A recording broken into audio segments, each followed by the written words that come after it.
You're listening to Empire of Rust, the world's first and only Transformers RPG podcast. Join the heroes of Iacon as they defend Cybertronian civilization from the remnants of Cybertron First to Lord Starscream's egotistical leadership, and beyond to the unknown threats on the other side of distant stars. Welcome back, everyone, to Empire of Rust. How y'all doing today? Pretty good. Yeah, pretty good. Pretty nice. Yeah. What day are we pretending that this is? That's a good question. This is like mid-October, I think. Because I'm like, right now we're dealing with a hurricane or a tropical storm, but I don't know if that, We might be dealing with one then, too. Who knows? I don't know what you're talking about, Pat. This is like in the middle of the fall. My birthday's coming up pretty soon. Oh, nice. Our birthday is coming up? Right, our birthday. What are you going to choose as your, in-character level up thing? Ooh. That's a good question. Maybe a new group? Oh. Yeah. Hey, that's a gift for all of us. That's a gift that keeps on giving. Mm-hmm. What the listeners don't know is that Adam and I share a birthday. Well, we have a birthday in common. We don't always share it.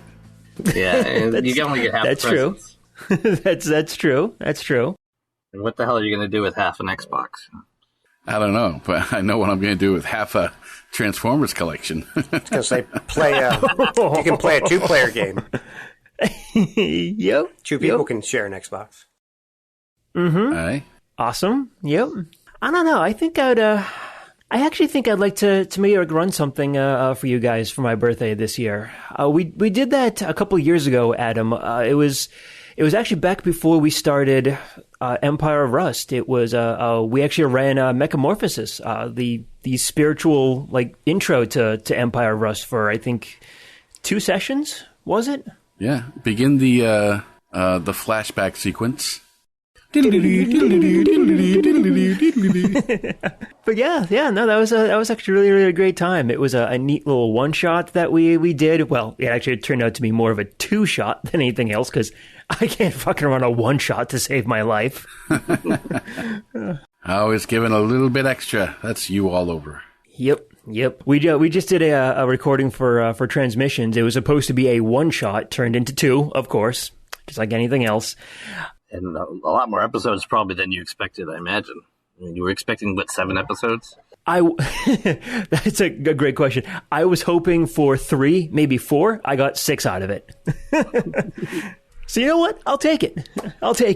But yeah, something else I'd love to run is the Wendy's one-shot. What's that? Oh, I think I've heard of that. Yeah, I think you showed me that. Wendy's released an RPG back in, when was it? Back in 2017, 2018? So that's been a couple of years. Was it that long ago? Yeah, it really was. It was before the pandemic. Wow. Oh, I knew it was before the pandemic, but that far? 2018, maybe? Honestly, I think it might even been 2016 or 2017. But, I think it was 2019. Really? I want to say it was pretty close to just before the pandemic. I think it was before that. Either way, we'll find out. We'll figure that part out. A lot less time when you mentally blotted out all of 2020. Yeah, exactly. And I picked up the PDF for it. I was looking through it. The artwork is just amazing. It is so good. They really hired some professional artists for this. So great. Some artists that obviously really needed to eat. Yep. We'll pay you in food. And it just looks so interesting and so amazing. And then I read through the whole thing, and then I realized that you get bonuses and buffs if you're eating Wendy's food. It's like son of a bitch. I love Wendy's, but I can't eat Wendy's for the entire session. I'll get a buff for 10 minutes while I'm eating a burger, and then that's it. I'm done. You just gotta bite. You gotta bite size them. Yeah, you gotta make small bites. Make it last. It's like the equivalent of a metamagic feat. You have to extend your meal. Mm-hmm. Nibble. But yeah, if I could actually make it work somehow, I would love to run one of the Wendy's one shots. That'd be really cool. What about you, Adam? What do you think? Has there been like a one-shot you've really wanted to run, something memorable that you've played or done? Not so much a one-shot. I'd like to do something of a tie-in with some of the more epic games and campaigns that I've run. Something to tie them all together for my closest friends, such as you. Cool. That, I could bring in some NPCs that you all remember. Just something really over-the-top, crazy. Like the end of the Avatar, The Last Airbender series there. Something like that where, all the NPCs come back. Kind of like a little coda mission to kind of wrap things up? Like Order of the White Lotus kind of come back? Or Yeah, something like that. But, something that would also tie together several different campaigns into one giant Atomverse. Atomverse, yeah. The Atomverse. The Atomverse. Everyone's doing it. Well, I've been thinking about a Victorian campaign like to run, not really a one-shot. Although there was something that sort of tickled my fancy several years ago. There was a book I actually bought for my kids, but called Fearsome Critters of the Lumberwoods, which is sort of like a book of like folk tales that were like invented by loggers and stuff like that about really bizarre and silly creatures. And you never really know how much they really believe in them, but they came up with like sort of like almost like a role-playing light game to go along with it. I don't remember what the rules were, but I was thinking of looking back into it sometime. Almost like it's sort of a storytelling game. Are you talking about stuff like Americana kind of legends, like Paul Bunyan kind of stuff like that, or yeah, something sort of different? More obscure. Yeah, a little more obscure than that, though. It's like deeper European legends. Is sort of sillier than that. I mean, really. Let's see if I can come up with an example. Not the Brothers Grimm, right? The Tripodero, Collapsimaferus geocataleptes, usually seen around construction camps and engineering jobs. Seldom found around logging works, except where railroad location and construction work is going on. Blah, blah, blah. He's not a fast traveler, but his extension legs, just like a transit, make it possible for him to prowl close to the ground. On spotting game, he slowly extends these legs until he gains a clear sight over the bush. Focusing the 4-power scope, the rifled gun-like beak is carefully trained on the victim. You get the idea. It just seems bizarre. It is bizarre. I mean, these are silly stories. I think they were told by lumberjacks, and some of them might be newer, some of them might be really old, but they're ridiculous. But the guy wrote a book about them, and they came up with like a role-playing game about it too. So, well, I'm having trouble finding it right now. But that's what happens when you spend too much time in the woods making your own paper. Side Hill Gouger. That sounds kind of neat. There was a podcast called Old Gods of Appalachia. Mm-hmm. It kind of feels a little bit like that. I mean, that podcast has certainly a darker tone to it than what you're describing. But yeah, it kind of feels like that. Like there's this hidden other world kind of in the woods, like of the United States, and like, we just because we're a more scientific minded country, we don't really look at it that much. Mm-hmm. Yeah. That sounds intriguing, too. I mean, this is like a silly version of that. The further you get from society and society's dependency on science, the more you enter the realm of the Twilight Zone. What about you, Mike? You've actually run quite a number of like little one-shots for us. I remember the Halloween one-shot that you ran. Yeah, I'm thinking about doing another one around Halloween as well. I'd like to do 10 Candles again. That was fun. I really liked that game. 10 Candles was interesting. A system, or is that the name of the adventure? It's a system. Okay. Basically involves having 10 candles around the table, and you play these characters, and at the end of the game, they will all be dead. So you kind of determine how the story goes to their death. And spoiler alert. Yeah. And every time a candle goes out, the scene that you're in ends, and a new scene will begin. And the less candles that are lit, the less dice you have to roll to succeed on whatever you're doing. And when you fail a roll, you'll blow out another candle. So once they start going out, it starts a quick decline. Jeez, some of our sessions, so we'd last about 5 minutes. Yeah, and if you blow them out by accident, it counts. Yeah. So let's not play with Rob. Again. You're like, if I'm going, I'm taking you with me. Yeah, it's like let's play hard mode, just like right off the bat, blow out 2 candles. Yeah. What? Come on, dude. No, he'd bring those like relighting ones. These are my candles. You can't have them. Yeah, when we did play that, it was really, really interesting. He turned the lights out and everything, and we were just doing it by candlelight, and like it was just getting like darker and darker and dimmer and dimmer. It was a really interesting game to play. The recordings that you had to make, I thought were great. Yeah, at the very beginning of the game, you take an audio recorder, and everybody will record, a little snippet in their, like from their character about like how they get to the place they are, what they're planning on doing and stuff. And at the end of the game, once everybody's dead, you're in complete blackness, all the candles are out, you play the recording of everybody. Jeez. It makes it very interesting. Wow. It was really fun. It reminds me of the role. That sounds like the role-playing version of that. What is that game that you make? You just have to make sure all the characters have the worst ending possible. Gloom? Oh, Gloom. Gloom, yeah. Yeah, Gloom. The worst thing you can do is like give one of the enemy's characters like a happy ending, Gloom's in the trippy game right there. Yeah. Clever, though. I don't tend to run one-shots. I tend to, like, I very rarely get what I want done in a short amount of time. So it's like I like the path of growth. Like, I'm better at designing and running campaigns than I am at one-shot stuff. You and me both.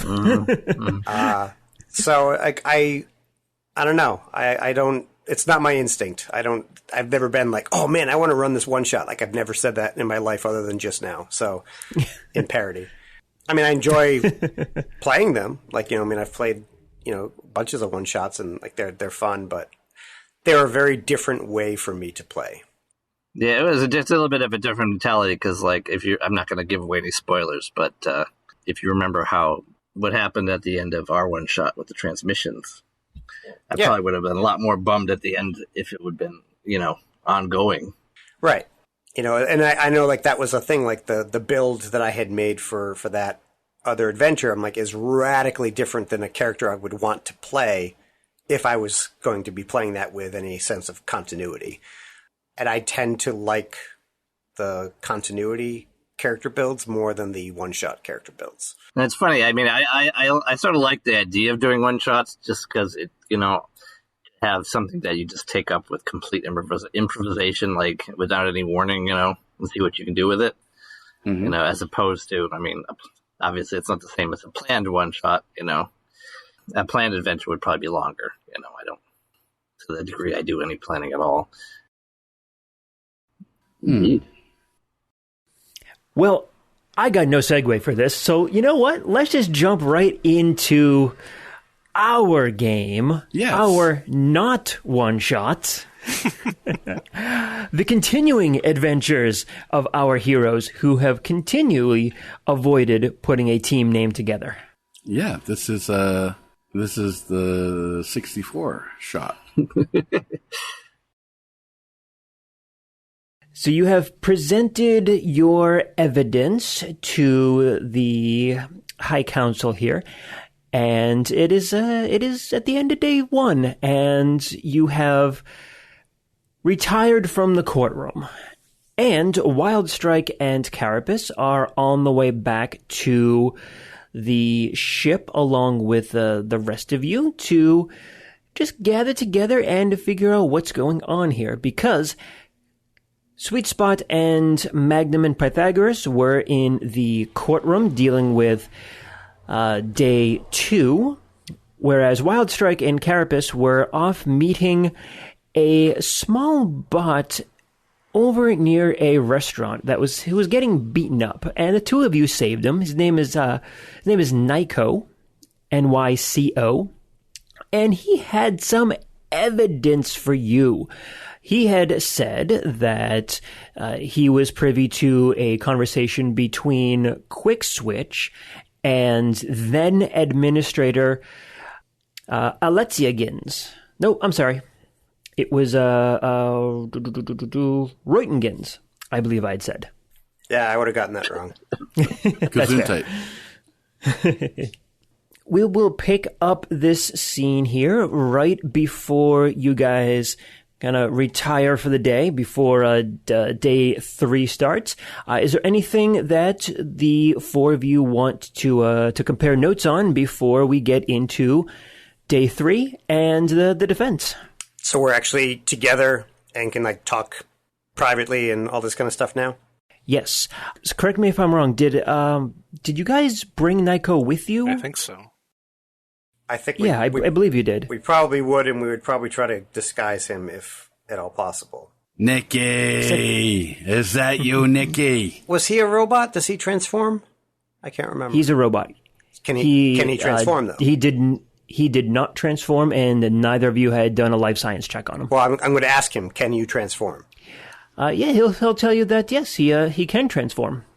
He seems to be a little cagey about what he can transform into, but he does say that he does tell you he can transform. Okay. That's okay. Carapace is pretty good at the manual transformations.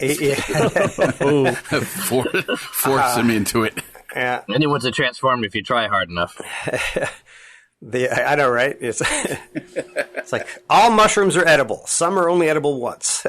No, the reason I bring it up is that someone might recognize you. So if you have an alt form that is more concealable, then that might be useful. His alt form's actually a truck with a big sign on it. I was just going to say, like, depending on what it is. So it's a parade float. While it's checking Carapace, you two can give me a quick diplomacy check. This would be fun. Diplomacy. If you can. Ooh, 18 on the die, which means I have an 18. I got a 5. You transform into fucker. That's as diplomatic as he gets. I'm like, hey, I'm not the one who's going to die if you're discovered. So, you know. And yeah, you managed to convince him to transform. Yes, I can transform. And he kind of gets this like almost shifty look, this kind of like looking back and forth. You'll have to hold me. Okay. Closer. And he will transform into a weapon. Okay. What kind of weapon? Like a melee weapon, a gun, a rifle. Specifically a long arm. Okay. It's just a long arm with a fist on a spring. Yeah, well, some arms are longer than others. Think of it more as a really long, extra sharp arm. All right, so you two are gonna pick him up and conceal him. Anyone in particular want to do it? Yeah, sure. I have a bunch of long arms, anyways. Makes perfect sense. Kind of hides right in your pack there. All right, cool. So yeah, you convince him to transform. He's taking like a lot of trust into you, simply because you're pretty much responsible for carrying him around now. But he does agree that it does make a lot more sense to be hidden right now rather than out where everyone can see you. So then we take him to the secret place. Bury him in the garden.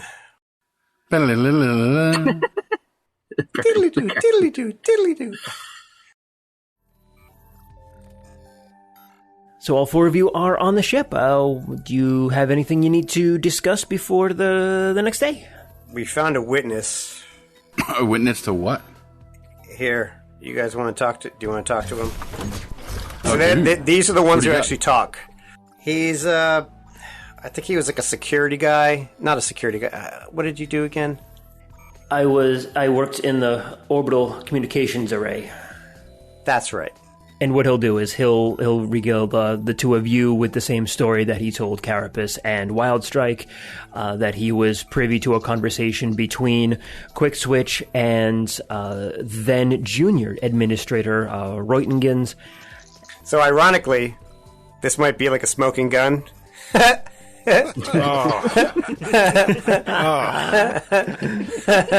resemble that remark.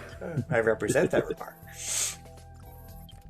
So, but he has a recording of it in his own memory, I guess. I don't recall if he had access to.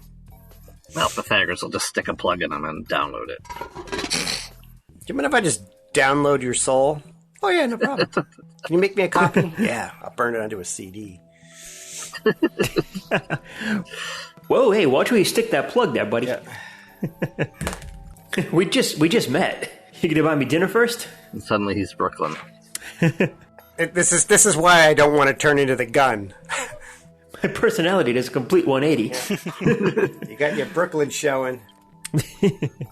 Nikki, you okay to testify here? As I told the two of you, as long as you get me off world, I will testify for you. Well, it's a pretty big ship. I'm sure we could get you on board. Oh, yeah. Any other thoughts, Adam? Or anybody else? No, I think we got it pretty well tied up. I mean, we made some good arguments against their evidence, and we presented some good stuff today. I think tomorrow should just about wrap it up. Things are looking good for you, Magnum. And I'm not sugarcoating it. No, sir. Thank you very much. All right, so you're planning on having Hardtop come up? Hardtop. Yep. Are you planning on having Nyco come up? Yes, Nyco. Yes, Nyco. He's supplementing. And video testimony of the battle. Yep. And at that point, we'll present the crystal back to the court. Do you want me to be holding that? Yes. Don't want anybody else holding that. And Wild Strike, you got his back for sure. Mm-hmm. And Nyco, you are not leaving our side. You guys can go ahead and give me a wisdom check or a profession lawyer check, please. There we go. You got a 21 for wisdom. That's good because I need it. So that would be 17 total so far. What is your final total there? Is anyone else helping? No? Who else could help, Mike? All right, boys, plenty up the wisdom. +4. Hey, Nice. Wild Strike. I have a 19 plus 0, so that is 19, so I guess that's +2. So that makes me at 22. 22. All right, you two. With that roll and with those aids, both of you can easily tell that you think you might need one more piece of evidence to help kind of present to your case. If you remember, what happened was the prosecution put 5 pieces of evidence forward, and you guys were able to kind of minimize 2 of them. So in order to break even, you would have to present 5 pieces, and if they minimize 2, you'd be 100% even. If they minimize less or something like that, then you'd be in a better situation. And you remember from last time that it is not a good idea to present the binding crystal to the court if the courtroom is not on your side yet. So, Okay. but all pieces of evidence are not equal. Like, giving us oh, here's a video that may or may not be him is not the same thing as here's literally a video of the bad guy talking to corrupted politician is that guy dead? I can't remember. Was the person that Quick Switch was talking to that gave him the I don't think he's dead.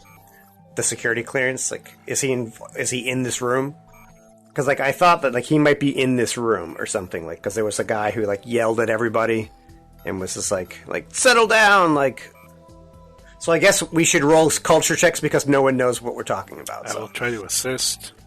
All right. I will aid another I'll in the aid. culture check. I will do the check itself.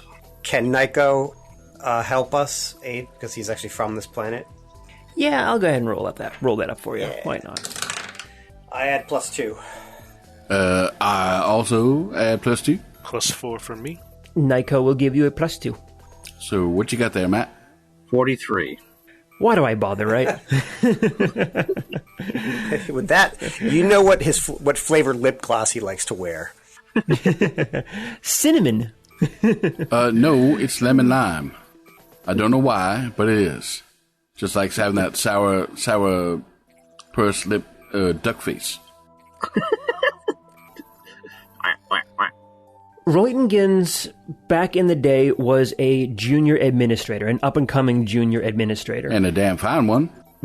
Handsome boy. He is currently an administrator within the kind of like the Ministry of Culture. One of his descendants, named Alexia Gins, is the current head of the Ministry's museum building. And as you're kind of researching all of this, you figure out that the guy who interrupted the courtroom, named Skal Nagel, is the descendant of a fella named Tyzul Nagel. Tyzul was in charge of the Ministry building during the theft. I believe you guys figured that out last time. Yep.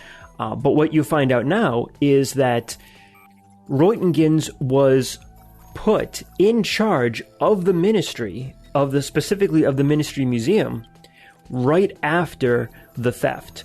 Tyzul Nagel was pretty much like tossed out as being the one responsible for allowing the theft to happen, and he was replaced by Roentgens. And Roentgens has used his influence over the last 200 years to climb up the Ministry of Culture to be very, very high up within its administrative structure.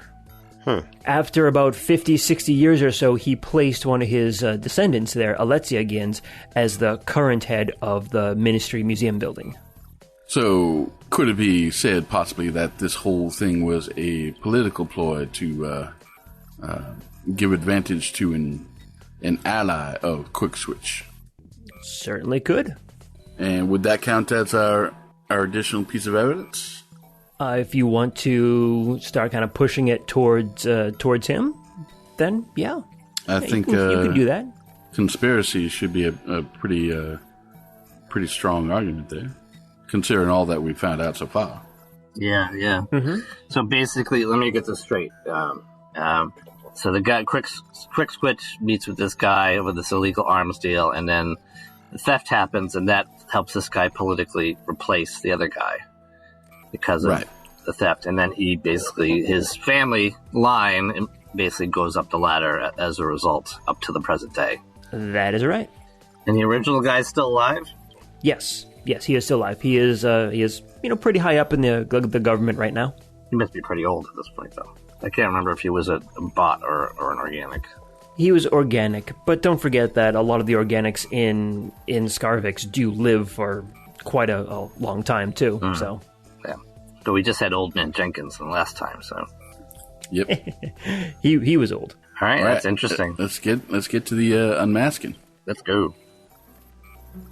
Before we turn in for the night, I will head out for a short time and take care of the few things I need to take care of, and then return. Does Sweet Spot require an escort? No, not this time. It's just going to be a quick little something. So absolutely, he does. Okay. Depends on what kind of escort you're talking about. Hey! I'm working here.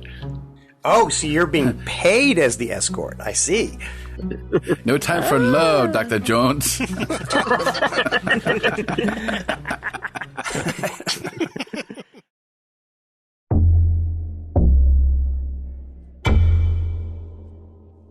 Welcome back for day 3 of the trial of Scarvix versus Magnum of Cybertron. Today is the day that Magnum may present arguments in defense of his actions.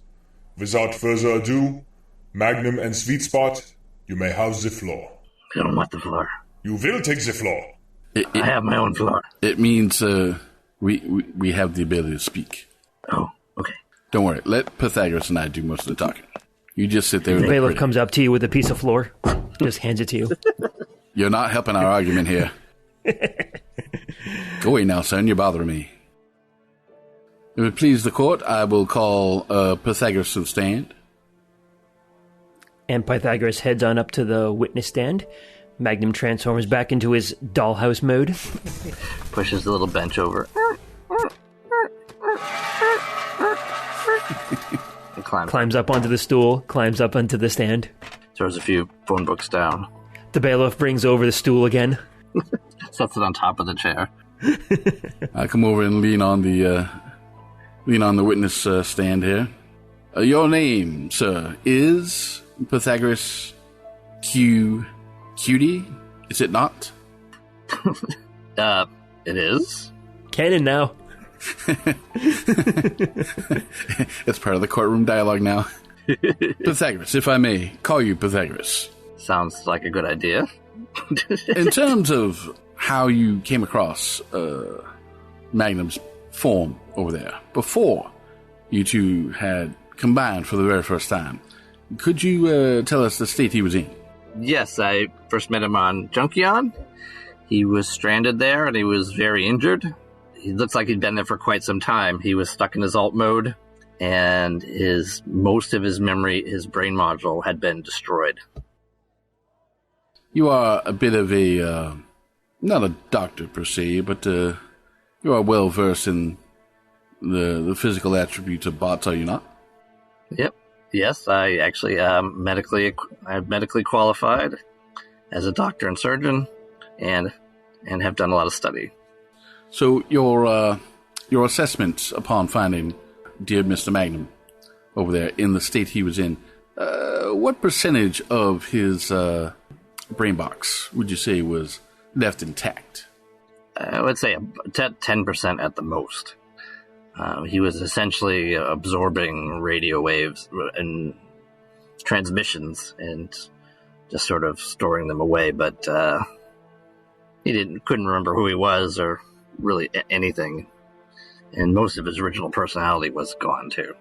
So, in your assessment, then, the 10% that was remaining was not enough to even capitulate a fraction of his former self, his former personality, thoughts, memories, etc. Exactly. I mean, that's required the rather radical joining of us as a team, as a headmaster team, to be able to make him function at all. Basically, to replace, until we're able to basically replace a memory module inside of him to function for future memories. And how is that work progressing? If I may, I mean, he's fully functional right now, but at this point. But I mean, most of his memories are going to be from after his recovery. I mean, there might be a little tiny bits left over, fragmentary, but I mean, I don't know what kind of rot he was back before then. I didn't know him before then, So you basically had to rebuild his mind for him. Objection. Relevance, Your Honor. Overruled. The court will allow this line of questioning. Actually, Your Honor, I was just about finished. So you had pretty much rebuilt his mind for him? Yes. And he ended up with the personality he has. Is a great deal of only the information that was left from his the transmissions made up a great deal of his personality that going forward. I had no idea what he was like before then, so. But at this point, he has a fully working memory module. It's just not in his head anymore. But most of that is rebuilt completely. All right. Thank you, Pythagoras. I have no further questions, Your Honors. Your witness. Mr. Pythagoras, is it? Pythagoras. That is what I said, Pythagoras. No, Pythagoras. Yes, that is what I said, Pythagoras. Anyway, let me understand this. You are claiming that the bot we are accusing of this crime has no memory of committing it? I would say he doesn't. I mean, there might be phantoms of fragments, but the thing is, it wasn't necessarily him anyway. Whether it was that body or not that committed the crime, which has not been established, the bot that is alive now is not the same person that was alive in that body back then. Very well, Your Honors. I will remind the court that ignorance of the crime is no excuse. That is all I have. No further questions. No further questions. Objection, clarification. The ignorance of the law does not prevent one from having to obey it. Ignorance of the crime is a deep-seated mental problem that I'm sure there are treatments for. I am done with you. We can actually offer scans and if we need to. Although he was going to do a scan anyway. So... Mm-hmm. Oh, was that part of it? Doing the scan? They were going to do a medical scan of him yesterday, remember? Oh, yeah. We had to have the whole thing set up. I can usually use that as the next piece of evidence, because that will, since it's the truth, it will show his reconstructed memory core. All right, I'll let you do that then. All right, thank you, Sweet Spot. All right, Your Honor, the next evidence I would like to present is actually taken from the medical scan that was done yesterday, and it's in conjunction with the previous testimony. And this is I'll do a projection or a presentation or whatever it is of the technical schematics of the memory core in his torso. And they should be able to, and it'll highlight the little bit that was there before and all the reconstruction part of it. And hopefully in a way that's obvious to non-technical people. This will be allowed into evidence. Madam Prosecutor, you may call any of it into question if you wish. No questions needed, Your Honor. It'd be sort of silly to argue against the scan that they insisted on the previous day. That they did. Exactly. We suck. It's wrong. And that's exactly why that she's not arguing about it. You get the sense that she was that was pretty much just to force you guys to do it, rather than any compelling evidence on her part. Because if you were willing to do it, then she would have. Then likely there's no problems with it. Yeah. So it was like we had to comply to look above board, but it turned out to be useful. I want you two to give me a diplomacy check. All right, going to give me a hand here. I got 27 myself, and plus 2 gives me a 29. A 29 certainly beats my diplomacy roll, so you believe that the courtroom is taking this evidence very, very well. The idea that Magnum's original head being destroyed is a very compelling piece of evidence. You don't believe that they're able to, or that the prosecution was able to cast enough doubt on it in order to cause any problems for you. Go, Sweet Spot. I'll get up and move over here for a quick second. Hey, Wild Strike. Mm-hmm. See if you can kind of take an observation of the crowd in the galley and just let me know how things are going for us between sessions of, presenting evidence. I want to make sure that we present the right thing at the right time, if you know what I mean. I gotcha. I'll keep an eye out. And I'll get back to the desk quick as I can. Which is pretty quick, because you are Sweet Spot. Of course. Objection, Your Honor. He is leaving the bar. Pythagoras will turn around and he'll be already there. Back. It's like, what? All right, continue on number 2. All right. Yes, number 2. What was number 2? I can tell you, but it's disgusting. You should have before we started the trial. I was nervous. I can't go when I'm nervous. I can't go with everyone looking at me. What kind of restroom did you go to? He's in the robing room. This is not a restroom. Wait, this isn't a restroom? Clearly you need new signs. Somebody needs to visual Quick, sensors. put the oil pan back in. Totally gross.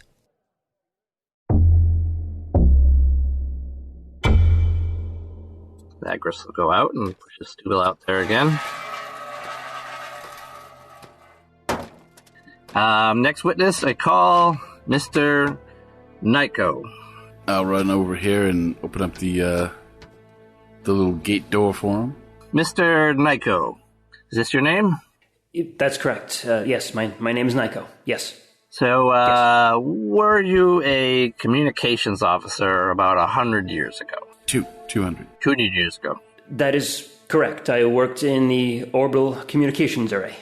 Yes. So, as a worker in the orbital communications array, your job was to handle important communications coming from all over the place.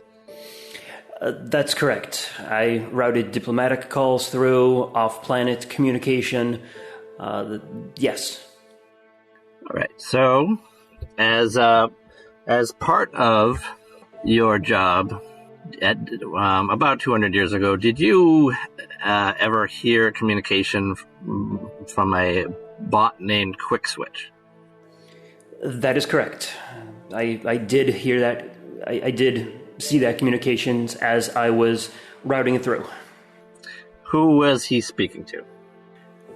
His rank has changed, but it was then Junior Administrator Reutengins. And this is current, Minister of Culture, Reutengins?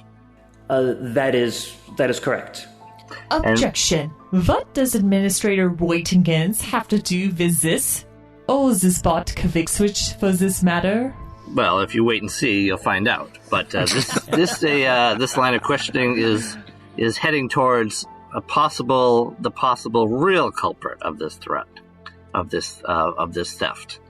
And as if someone else is primarily responsible for this theft, my client can't be.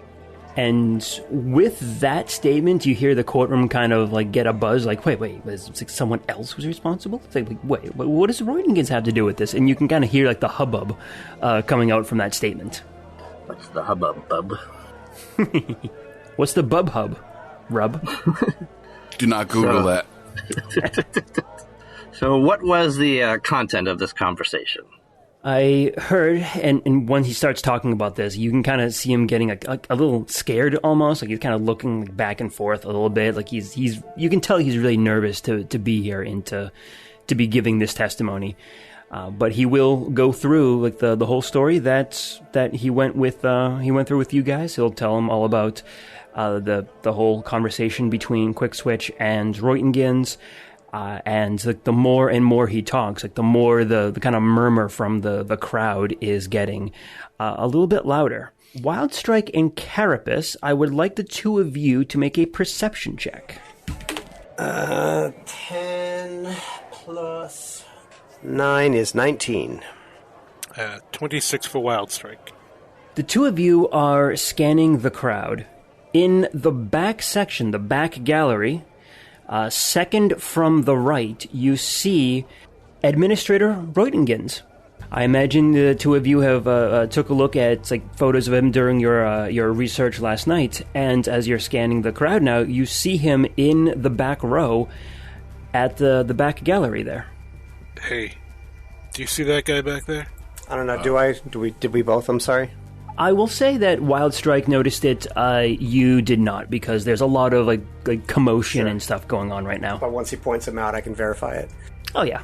Now that you have a somewhere to look, so that's what you two notice. All right, that's very awkward. Yeah, I had a feeling that might happen. Yeah, well, it would be a big surprise for someone that important to be here. All right, so he will continue after he's done. Would you say that the failure of the previous administrator to stop this theft was the political opening that has helped Reutinger and his family descend to higher echelons of importance in the administration? Objection! You are speculating about administrators' political ambition. This has nothing to do with the case. It goes to motive, Your Honor, and I'm not speculating at all. I mean, was the previous administrator replaced by Reutinger immediately following the theft? We can call for documentation if we have to. I'm going to send a comm over to Sweet Spot. Hey, Sweet Spot. Up in the back behind the tribunal. Reutlinger's there. That is Reutinger, isn't it? Alright, keep your eye on him for reactions to anything in particular. Well, make sure if we're ruffling feathers, we know we're ruffling feathers. Sustained. Magnum is on trial here, not Administrator Reutengins.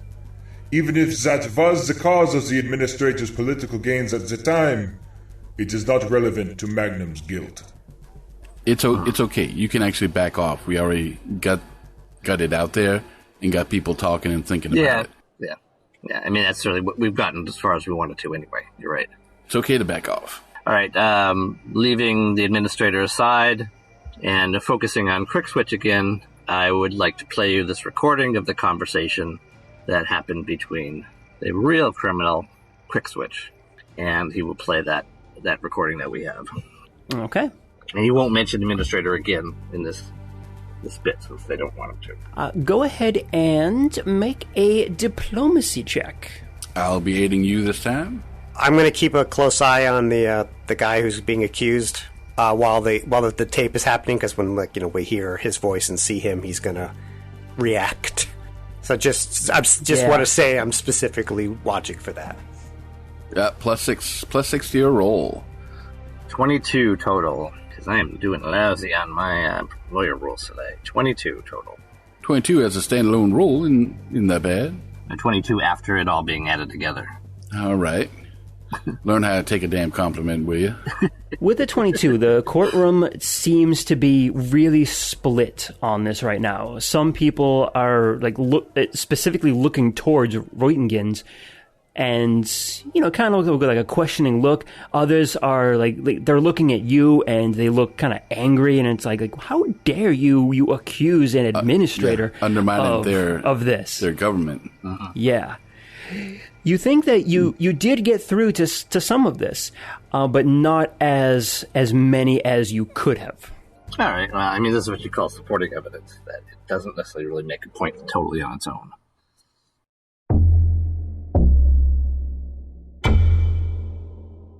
The defense would like to call Hardtop to the stand.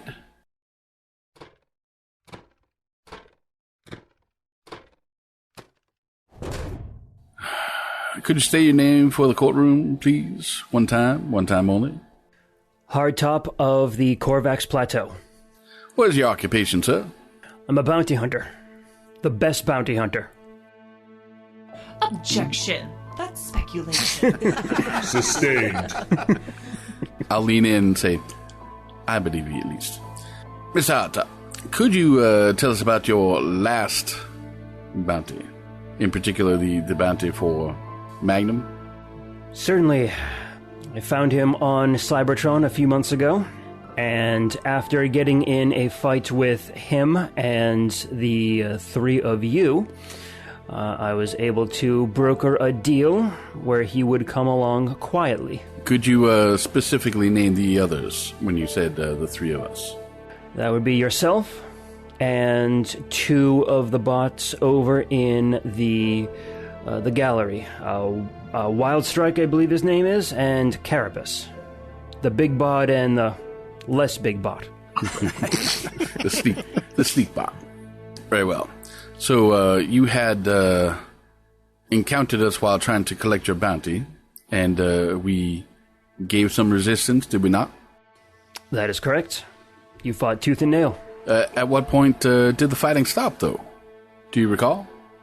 My partner was maglifting our bounty here, Magnum, up off the planet, and I believe it was Carapace who shot a grappling hook into Magnum, and we were having a tug of war, and to avoid damaging the bounty, we stopped fighting and started talking. That's a spin. Yeah, and that's the kind of vibe you get, too. He's kind of just spinning it a little bit to make himself look better. Do you recall the topic of that conversation, in general?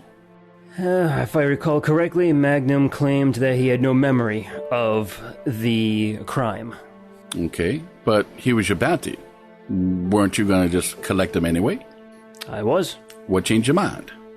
Well, all of you were in the middle of some government work on Cybertron, and I realized that if I put myself against one of the representatives of the government of Cybertron, it would not go well for me in the long term. So I graciously allowed you some time to complete your mission before the bounty would be collected. Sick of Sweet Spot. So what you're saying is you actually placed an amount of trust in Magnum. I placed a tracking device on him so I could always keep an eye on him. That's a modicum of trust. Not taking him directly into custody. Objection. Leading the witness. I withdraw. Wildstrike and Carapace, the two of you are keeping an eye on Reutingans, and you can see that he is making a call on his communicator. Ooh. And it looks like he's kind of like gathering his stuff together.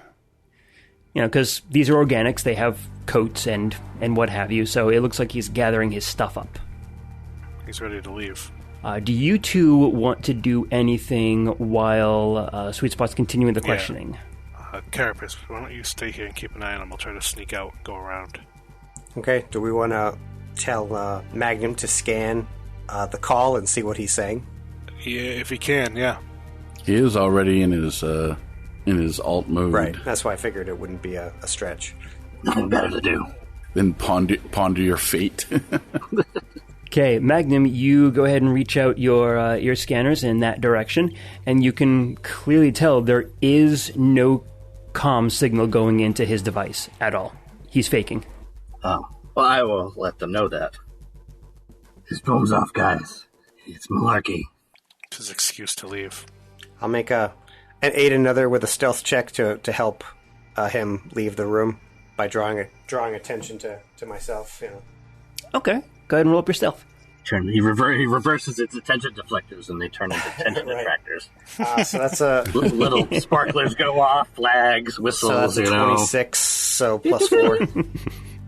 So 32 for stealth. He's Boom. just that one guy in the courtroom with the extra loud cough he can't stifle. And that guy's 10 feet tall. With a 32, you think you can sneak out. So yeah, you go ahead and excuse yourself past the Nyco. Nyco looks a little concerned that you're leaving him, and his escort is getting smaller. But you make it, and you get to the outer hall. Yeah, I want to make my way around as quick as possible to the other side. Okay. Jet mode. You know what? Cancel that. gonna be I'm just really going to turn loud. into a jet where I am and fly across the courtroom. I'm just going to ram right into him. You're staying here. All right, Sweet Spot. One of your companions is leaving. What do you want to do? Would he even know, though? I'm in the middle of Yeah, he might doing not. this thing. I really can't have a side conversation while I'm having a conversation. Or can I? He also rolled a 32, so he might not even notice. Yeah. Alrighty.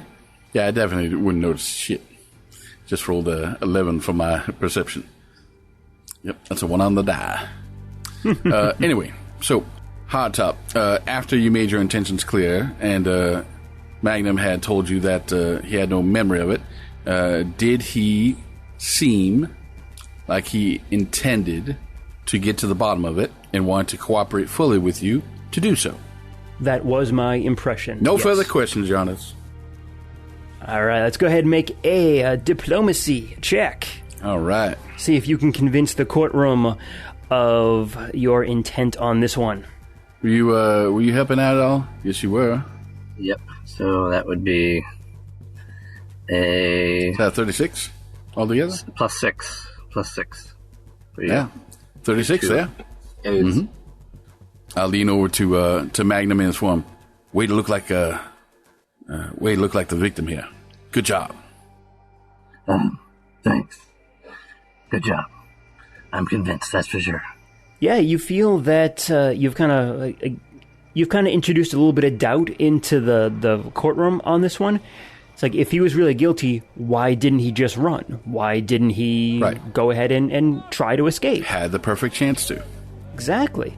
So you can hear like the murmuring is getting like, oh yeah, that makes perfect sense. Why would he willingly come here? Yeah. Innocent people don't run.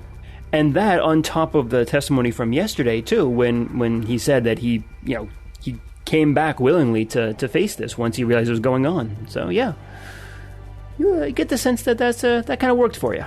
All right. I think we're just about ready for you there, Carapace. Wildstrike, you go ahead and make your way kind of down the hallway. It takes you a moment or so to kind of locate where the galleries will open up and where they'll empty out. And you realize that, okay, you need to find a way upstairs, and you are going to try and get kind of to the second floor and to where the exit of the gallery is. So we'll go with a perception check as you're kind of trying to find your way around this building, because it's a pretty maze-like building. So let's start with that. 28 for perception. Boom! That's where it is. Oh, it's right there. Yep. It's labeled. So you make your way up to the second floor, up the staircase, and as you're heading down the hallway, you notice that on the backside of the gallery, there are a couple of guards kind of in the hallway. So how do you want to approach this? So, like, beyond this door here on the other side? So not right next to the doors, but like in the hallway themselves. Like that or so. I'll just ignore them. I want to wait outside the doors for him to come out. Right. Well, what I'm saying is you have to like pass by the guard to get to I'll the pass door. by him. Oh, okay. Sorry, buddy. This is a restricted area. VIPs only. Administration staff. Yes, I'm a staff for the defendant. Go ahead and make me a bluff check. 30. Ooh! Natural 20. Nice. That was needed. Yep. Yeah. Wow. No one's ever said that before. Okay. Wow. All right. Usually we just have to start fighting. I've rolled a 26. It's not good enough to beat that. What? Good job, Wild Strike. What, a perceptive guard? I know, right? What kind of nonsense is this? An intelligent guard. I don't know. I didn't Give see that guy a raise. You're wearing a sheet. All right, I'm not really supposed to do this, but you seem like you're on the up and up here. Thank you. Proceed. And I'll continue on. Wow. All right. That guy needs a name and a recurring role. Yeah. Yeah. Maybe we should recruit him. Yeah. Well, he's going to lose his job after letting him through, so... So He's gonna need we know he's going to be needed. He's going to be on the job market. All right, back to the courtroom here. What do you want to do, guys? I guess this is the grand finale. Video there. evidence of our fight, and then presentation of the thing. In one fell swoop, I think you can do this. You can do it. All right. Go get him, Pythagoras. You're the I man. don't have the slickness that Sweet Spot does, but give it a shot. For our final piece of evidence, Your Honor, I would like to present this compilation of video evidence. The context for this is that recently there was a battle aboard the Steelhaven over Cybertron. Quick Switch, the aforementioned Quick Switch, was actually plotting a rebellion against the government, funding and controlling a terrorist organization. We have all the evidence. This has been logged in the criminal records of Cybertron.